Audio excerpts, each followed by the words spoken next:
So you got to watch this. Montel Williams tries to spin Charlie Kirk's assassin as a love-torn child. And yeah, Scott Jennings, he wasn't having any of it.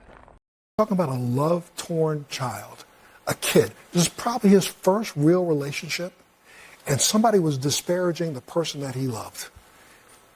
He sat on that building for 30 minutes before he took the shot. Why did he wait until the first word trans came up? Then he took the shot. You think he heard it? He could hear it? I think he could hear it. I think he also, I don't believe he was motivated politically. I think this was motivated emotionally. Guys, the evidence here is overwhelming. He said, Charlie Kirk, I can't stand this hate anymore. I'm going to take him out. The testimony from him and the statements of his family, he had become more left-wing. He etched the statements that are made by the left about Republicans and conservatives and Charlie Kirk fascist on the bullet casings. He made a joke about it in his last text. Well, it doesn't sound like a joke to me because someone's dead and about to be buried. Well, so it doesn't sound like a joke to me. So I'm just telling you, there was an effort all weekend long on the left to try to make this guy sound like he was a conservative. That failed. That was passed around all over the weekend. That has now failed. The evidence has now come out. He was motivated by hate. He was motivated by left-wing radicalism. He got mixed up with some trans ideology in his life. We'll learn more about that, I'm sure, when more evidence and testimony comes out. We are looking around the edges of this for something other than what's staring us in the face.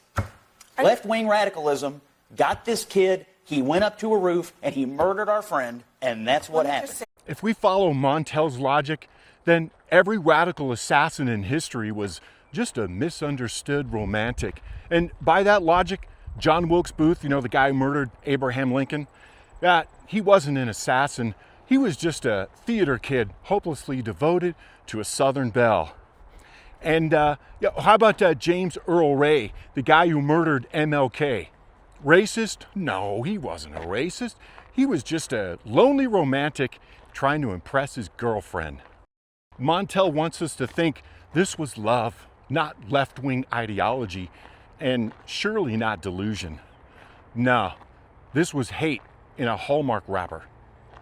Because when you call cold-blooded murder an act of devotion, yeah, you're not easing tensions, you're throwing jet fuel on an already raging fire. What say you?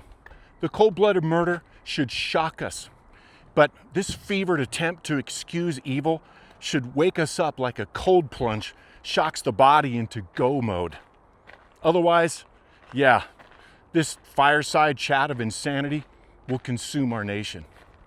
I'm Brian Tuttimore with today's Faith Check News. Remember, think right to live free.